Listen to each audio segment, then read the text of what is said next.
Hello and welcome to tonight's LOL Esports Roundup, where we cover the LPL playoffs and LCK games from this morning. I understand the LCS series is probably going to be over by the time this gets uploaded, but I just finished watching these after getting home from work, so the LCS playoff series will be on tomorrow's roundup between EG and TSM. I will then preview the LCK series for tomorrow, as well as the LEC and LCS playoff series. So predictions, I'm 235 and 118 right now, setting up to be 236 and 118, depending on how this TSM EG Game 4 turns out, and Game 5, depending. Let's get started. So LPL, LNG, JDG. JDG win 3-2. I thought this was going to be a close series. I predicted a 3-2. Knight went 16, 14, 23, 31% of damage. Ruler was MVP, going 19, 6, and 25. He had a pentakill. Scout, 19, 15, 32, 30% of damage in the loss. Game 1, LNG smoked JDG. Now, what actually smoked is probably not fair. It's hyperbolic, and I've been getting on my Discord a bit about being hyperbolic lately. Tarzan got, so this is the situation. In most of these games, if I think back on it, Kanavi was ahead of Tarzan by quite a bit of CS in the majority of the games. Even in Game 1, he had a 20-25 CS lead. However, if you are on a champion that you can't do anything with that lead, especially when we're playing Nautilus and Rel and Ivern and things like that in the jungle, more supportive facilitator champions, you need to keep up with tempo to get your carries ahead, and he simply did not. So Tarzan's able to get Scout ahead, Zik ahead, and JDG lose.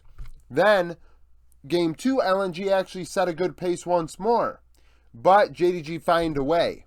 They find a way to win some team fights. Knight and Ruler taking over. 369 having good moments in this series over the last 4 games. Game 5, JDG took it to LNG. It was definitely something. Game 3 was the game where Ruler had a penta to end on Zaya. I think it was Zaya. No, it was Aphelios. It was one of the two, Aphelios or Zaya. Game 4, LNG respond, then JDG win handily in Game 5. Knight going topside, making something happen in the early game ahead of Scout, and that got 369 in a good spot. That got Knight in a good spot, and Knight on the RE really took over, and Ruler did as well. I felt like Gala, as the series went along, became less and less of an impact player. Hung in Game 4 was fantastic. I thought Scout played excellent throughout this series. Tarzan, like I said, he was playing a really heavy facilitator role in this series, and he did it well. I didn't think Tarzan was a big issue. Unfortunately, it just becomes a hands gap. Like in Game 5, I think it was, no. Game 3 was a really good example of the gap between these two teams, because I believe that was the game that was a very slow early game, like 5 kills at 19 minutes, kind of slow early game. But JDG had opened up a few thousand gold lead. And it was like, okay, well, you're only up 3-2 in kills, but you've got a gold lead that puts you at like the 75% win rate, likelihood of winning. You're at 75%, like you're in a good spot. And that was just in a vacuum, pretty much. Ruler had quite a bit over Gala in the bot lane. Scout ahead of, Knight slightly ahead of Scout. Kanavi just always ahead of Tarzan in farm. And that I felt like was a good example of just the hands diff between these players in laning. We're looking at very good players. I went over this yesterday in my preview. Outside of Hung, I would say everybody was top, well, Zika's top 10 to 15. But everybody else is top 5 in their role in the world. And Scout set the pace with Knight. They went back and forth. There's a reason why Scout's up there. He led the team in damage. His KDA is about the same as Knight's. Actually slightly better. I thought that Zika was a little more limited than 369 in top lane. We saw 369 play Gragas and Ornn in addition to Kesante and Renekton. So offering a bit of different, vibes, where Zika's playing things like Fiora and Jax and more carry-oriented stuff. Obviously, due to Tarzan being alongside him at jungle, playing things like Poppy and Skarner. I think Skarner was a pick he had today. So, I'm a little all over the place going over this, but I think that just kind of goes to show you how close it was. It just comes down to it in the end. Ruler over Gala. I really do think that was the difference. LCK, T1, DRX. DRX would win. They go to 4-11. Maybe it should be 5-11, 5-10. I don't know if that's supposed to be 4-11 or 5-10, but T1 fall to 7-8. DRX win 2-1. Rascal was MVP. As K'Sante in game 2 was really, really important. And then in game 3, I thought his K'Sante was good once more. Game 1, he struggled. Zeus got the better of him. Fate led the way in damage, going 8-5-17 in mid lane, 32% of damage. Krako went 4-4-25 in the jungle. Gumayushi 9-4-8, 34% of damage in the loss. I thought Paddock also played exceptional in games 2 and 3. Really, laying on the damage and laying it on thick. Being more patient, which was a really noticeable thing when he was on the Varus, sitting back and just kind of letting it rain, throwing arrows out there and dealing quite a bit of damage. And that's very different than the Paddock we saw when he started playing, and honestly, even a couple weeks ago, just jumping in there, trying to get over aggressive and dying over and over again, dying 8-9 times in a series, going like 2-9 and 3 or something. Like, that was not the case today. He actually played quite well. I thought Beryl was solid on the Braum when he played that. As far as mid lane's concerned, though, like, Fate had the most damage, but I think a lot of that came with the Tristana game. Otherwise, I thought he and Poby, like, they exchanged. Poby obviously is outclassed right now, but he shouldn't be. Like, I really feel bad for Poby. I said this when it all started. I really do, because he is not ready by any means.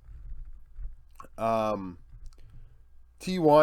really probably wish they never allowed Bay to leave after spring. They should have kept Bay.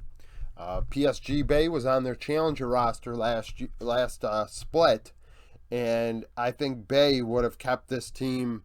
They would have won a couple series. They wouldn't be 0-2 against DRX. This is terrible.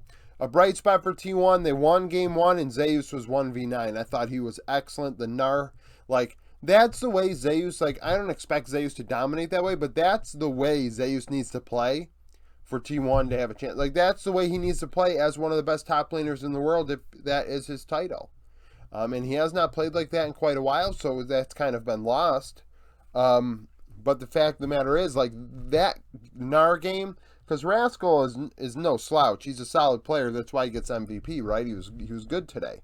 But in game 1, Zeus was much better. Zeus was the best player on the Rift. But in the end, Rascal and Paddock are the difference in games 2 and 3. Nongshim, HLE win 2-0. They go to 10-5. Nongshim 4-11.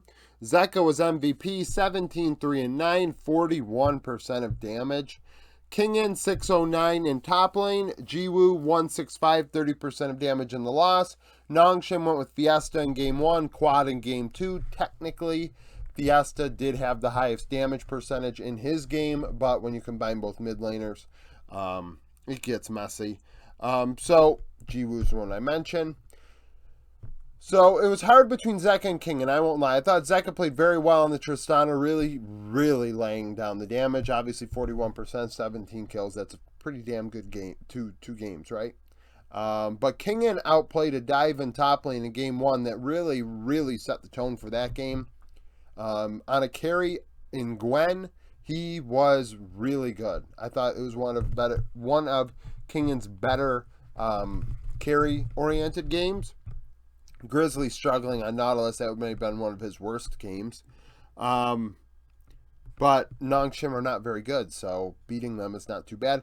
Peter was pretty active. I thought he was Nongshim's best player. He found moments on the Alistar to actually affect mid lane, killing Zeka at one point with a roam, and then also getting his nose in there in other team fights. but it wasn't enough by no means. Zeka was just on another level today in the mid lane of Nongshim. Didn't matter who was in. Fiesta or Quad could not keep up, couldn't even come close. Din Din was not able to match Kingen. It was unfortunate because Nongshim had put together a few good series, and then this one was a complete dud. Sneak peek for tomorrow.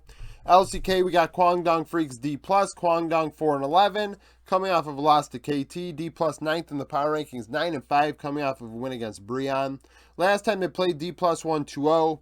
Showmaker went 22-9, 38% of damage. Bulldog 4-6-9, 31% of damage in the loss.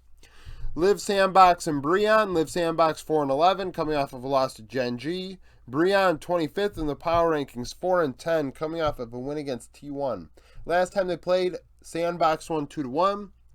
Willer, Teddy, and Cal would go 18, 17, and 63 for 932 DPM.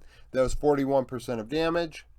Umpty, Henna, and Effort would go 16, 23, and 46 for 961 DPM. So pretty much the same damage, but 45% of the share. So the difference ended up coming through for Liv Sandbox in the solo lanes. Last time they played, Birdall was in top lane. Clear has been playing lately for Sandbox. And then Brion had Ivory in mid, and now Karis has returned. So there will be a different vibe to that matchup. LEC, Fnatic, and Team Heretics. Fnatic 13th in the power ranking, 7-2. Heretics 20th at 5-4. Last time they played, Fnatic won. Oscarinen went 4-2-9, 28% of damage on an Olaf. Evi 064, 11% of damage on a Kesante. There was a bit of a top diffy when they played. LCS, NRG TL, NRG 9-9, TL 15th in the power rankings, 10-8. They are 1-1 against each other on the season. Yeon would go 13-2-8, 28% of damage in the 2 games. FBI 10-8-7, 27% of damage. Caveat. TL had Harry in both games. APA is now the mid laner, so that is a different vibe to this one, because Palafox had the most damage for energy in their series. The reason why I picked bot lane, though, was because, you know, there is no opposition to cite because Harry is, into my opinion, I don't think Harry's playing, so wasn't going to compare those two when one isn't playing. So that'll be an interesting series. I would say tomorrow the strongest one is probably Fnatic Heretics. And even then, I'm not feeling super hype about it. So that's it for the roundup. Thank you for watching. If you liked the video, like it. Subscribe to the channel for daily League of Legends content. Follow me on Twitter. Join the Discord. Become a YouTube supporter. And hope to see you again tomorrow.